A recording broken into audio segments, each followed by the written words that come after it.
एक गांव में माधव नाम का एक गरीब आदमी रहता था। गांव के चारों ओर घना जंगल होता था जो कि वन विभाग के अधीन है। माधव के परिवार में उसकी बीवी और उसकी एक बेटी है जिसका नाम राधिका है, लेकिन उसके पास कोई नौकरी नहीं है। एक दिन उसकी पत्नी बोलती है कि ऐसा कब तक चलेगा, हमारी बेटी जवान हो चुकी है, आपको कोई नौकरी कर लेनी चाहिए। माधव भी कहता है कि मुझे भी घर बैठने में अच्छा थोड़े ही लगता है। वो नौकरी की तलाश में निकल जाता है पर उसे कोई भी नौकरी नहीं मिलती। वो थक हार कर शाम को घर आता है। उसकी बेटी उसे उदास देखकर उसे उदास होने का कारण पूछती है। माधव कहता है कि कुछ नहीं हुआ। उसकी बेटी कहती है कि मुझे पता है आप उदास क्यों हैं, क्योंकि आपको नौकरी नहीं मिल रही है। आप चिंता ना करें, आपको जल्दी कोई न कोई नौकरी जरूर मिल जाएगी। और कहती है कि आप वन विभाग में क्यों नहीं नौकरी ढूंढने की कोशिश करते। माधव बोलता है कि बेटा वहाँ पर पढ़े लिखे लोगों की जरूरत है, मैं तो ज्यादा पढ़ा लिखा भी नहीं हूँ, तो मुझे कैसे नौकरी मिल जाएगी।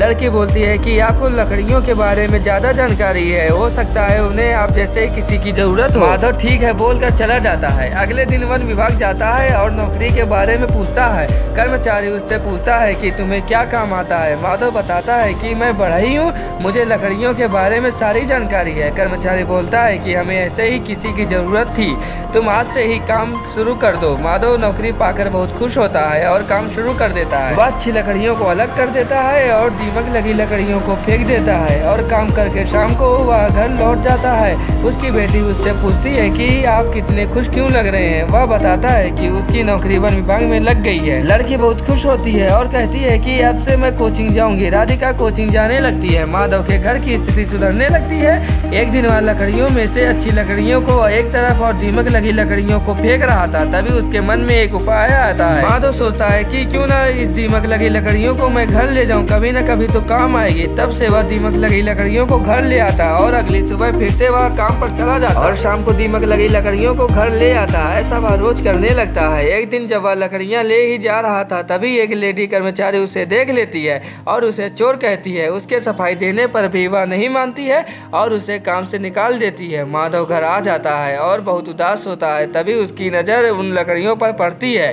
वह सोचता है वह उस लकड़ियों से एक रिक्शा बनाए और उसे चलाए। वह दिन रात मेहनत करके रिक्शा बना लेता है और रिक्शा चलाने लगता है। माधव सवारियों को गांव से शहर हाथ से खींचकर ले जाता था, जिससे सवारियों को बहुत लेट हो जाता था। इस वजह से सवारी उसके रिक्शे पर नहीं बैठती।